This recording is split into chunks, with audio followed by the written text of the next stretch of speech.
Her hands shook as she spoke, her voice cracking under the weight of her emotions. Tears streamed down her cheeks as she begged, her sobs echoing through the room. "I need to be there," she cried out.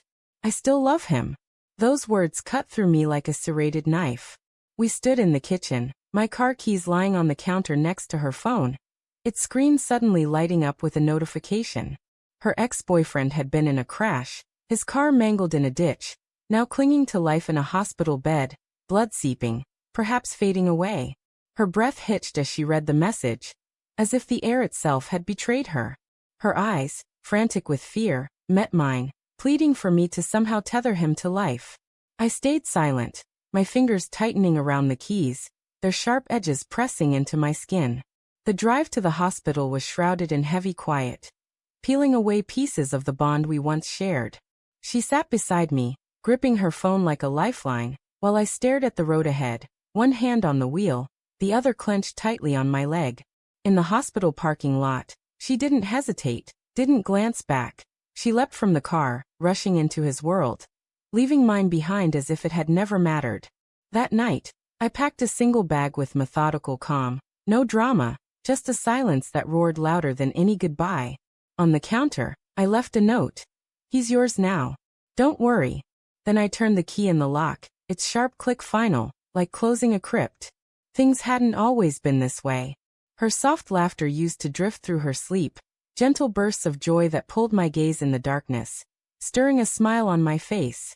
Her kisses once carried the weight of sacred vows, as if I were her beginning and her end. Her words rang with truth, and I absorbed them, trusting each one as absolute. But I began to notice her gaze lingering too long on her phone, her lips twitching into a smile at messages I never saw. Even as her warmth grew distant, her voice dropping to a hush when I walked in mid-text, I told myself it was nothing. My suspicions warped my thoughts, and I buried them deep, only for them to surge up in that kitchen, drowning me in reality. Still love him. Not loved, love alive and unending, as if she'd never released him. I didn't yell or curse, though she might have anticipated it. I'm not the man she assumed. My edges are harder, my heart more shielded. So I sought the truth, not for rumors but for clarity. Her phone was an open window. She'd never changed the passcode, trusting me even as she broke everything else. The messages, though sparse, were enough to map out her betrayal. She confessed to him her yearning, her dreams soaked in their shared past. She admitted to slipping into his old sweatshirt when I wasn't home. And he professed his love unshaken, unaware she was married. To him, I was a ghost in her life, a fleeting presence despite the ring on her finger. For years I'd been an onlooker. I didn't challenge her. I played my role, steady, unremarkable. We shared morning coffee, sat through dinners together, but her laughter sounded empty, a faint shadow of something long gone. Meanwhile, I was strategizing, moving with intent.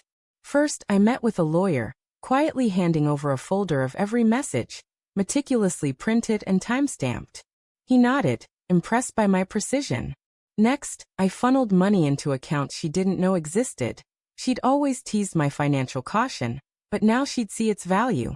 Finally, I waited, patient as a hunter, poised for the moment. Then came the accident, her confession, and my chance. She returned 2 days later, weary, her face etched with the burden of her choices. She stepped into an apartment that felt like a tomb. No keys on the counter, no coat on the rack, no shoes by the door. Only my note remained. "He's yours now." Her messages poured in, 167, maybe more. "Please, it wasn't what you think." I was confused. "I love you. We can fix this." Each one grew more frantic, but I didn't reply. I didn't need to. Revenge isn't loud or chaotic. It's the absence of noise, the crushing weight of your own lies in an empty space. It's knowing someone saw you, truly saw you, and chose to leave without looking back. 2 weeks later, she stumbled, reaching out to my mother. Mom knew everything. When she asked where I was, my mother's voice was cold. "You can't find him." Click.